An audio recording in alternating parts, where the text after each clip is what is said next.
Oh, every movement we make, every posture we hold, every expression we make with our eyes sends messages that others can use to evaluate us.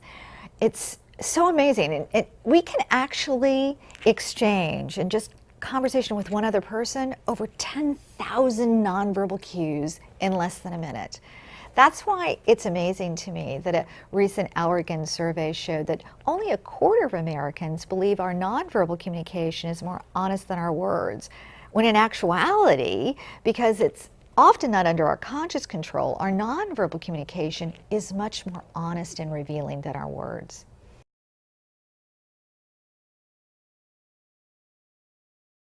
Eye language includes all the messages that we send with our eyes and in that eye area. So rubbing the eye or scrunching up the eyes, all those messages can tell things about you. So you need to be very careful.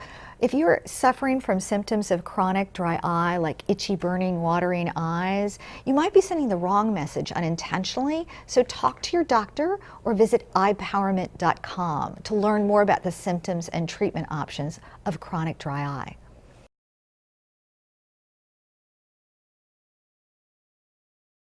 Well, we're constantly doing eye opening and eye narrowing behaviors. So our survey showed that over half of Americans believe that eye contact is critical in setting a good first impression. So let's talk about a first impression eye contact behavior. You can do what's called an eyebrow flash. Very natural behavior. Your eyes open up, your brows flash up about 1/5 of a second in length, but that message instantly sends the message symbolically, I like what I see and I want more of it, and immediately makes the person receiving that cue feel more comfortable and at ease. So that's a good behavior you can actually consciously do to make people feel more comfortable.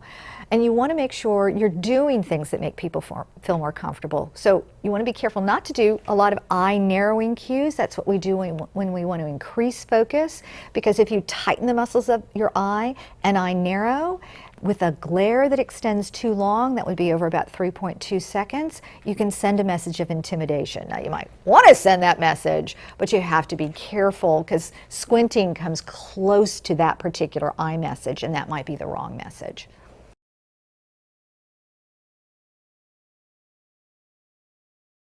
Well, at work you have such potential to change how people view you and what actions make sense and happen. For example, if you seek eye contact at work, you're seen as more confident, more truthful and believable, and even more intelligent.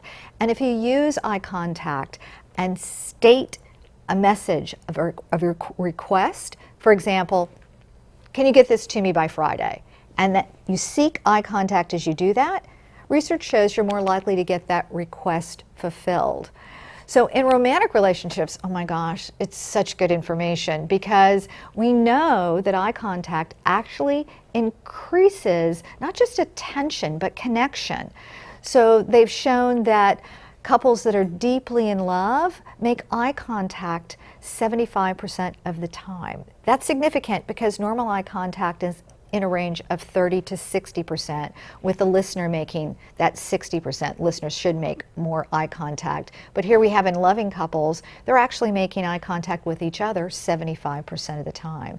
Also in romantic relationships, when you make that eye contact, it produces the love hormone, very similar in its effect of touch. And that love hormone made through eye contact actually increases bonding. It makes us feel more comfortable, and we actually like the person more when we're making nice, healthy, mutual eye contact.